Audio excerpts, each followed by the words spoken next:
Magandang gabi mga kabiyaya. Let's go, samahan nyo ako ngayong araw. Araw ng Sabado. Hapon na naman. Alright. May Santa Cruz.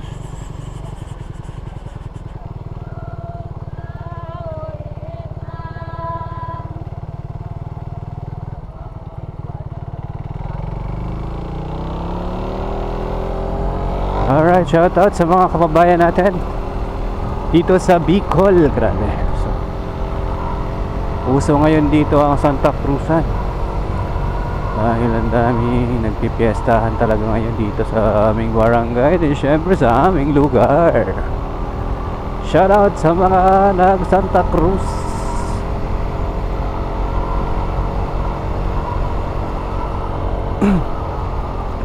Lapit na ang piyesta mga kabiyaya.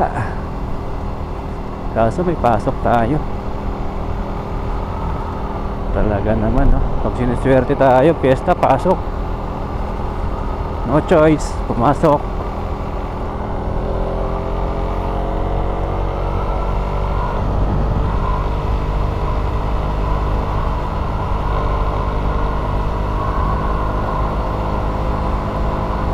Dito tayo. Bandang gitna tayo nadaan kasi medyo sira na yung kalsada dito sa way natin. Kaya pili tayo ng daan. Alright. Shout out sa mga nagbibiyahe ngayong oras na ito. Alright. Ano yan? Truck. Ano pa? Santa Cruzan pa to. Ito na naman guys. Ayan, Santa Cruz pa. Iba naman to. Ito naman sa Ginlahon.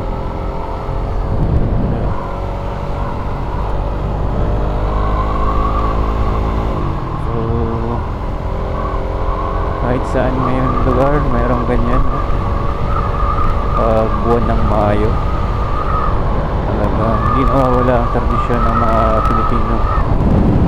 Santa Cruzan, lalo na sa mga lugar may kapiestahan buwan ng Mayo. Happy Fiesta in advance sa mga magpipiesta na barangay. Alright, sa lugar natin fiesta nga naman, kaso may pasok. Walang pasok, may fiesta. Pag may fiesta, walang pasok. Ang daya. Hindi tayo makapag-celebrate ng fiesta. Hindi tayo makapaghanda mga kabiyaya. Maganda yun para tipid. Joke lang. Nakakatipid ka nga naman, di ba? Di ba? Di ba? Shout out sa ato mga followers. Then syempre sa ato mga kapwa content creator. Grabe ang sisipag.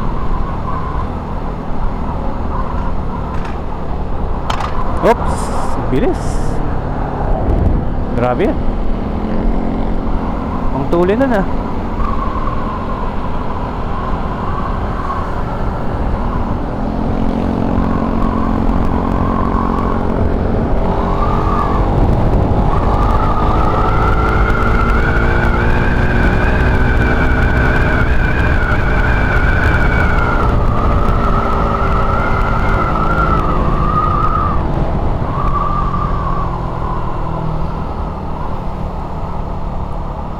Tuli nun. FJ ba yun? Cruiser.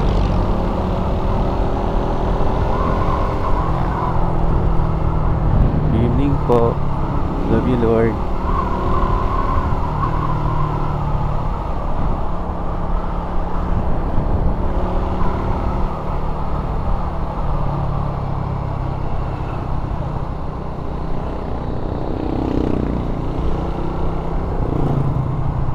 Ito, Santa Cruzan din.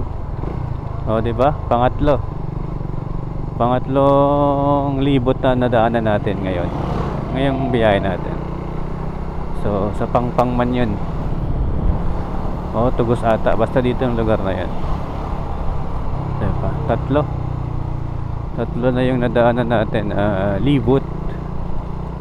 Tawag yan is Libot, Santa Cruz. Kahit saan lugar dito sa Bicol. Ngayon, basta ganitong oras, hindi nawawala ang Santa Cruz. Santa Cruzan.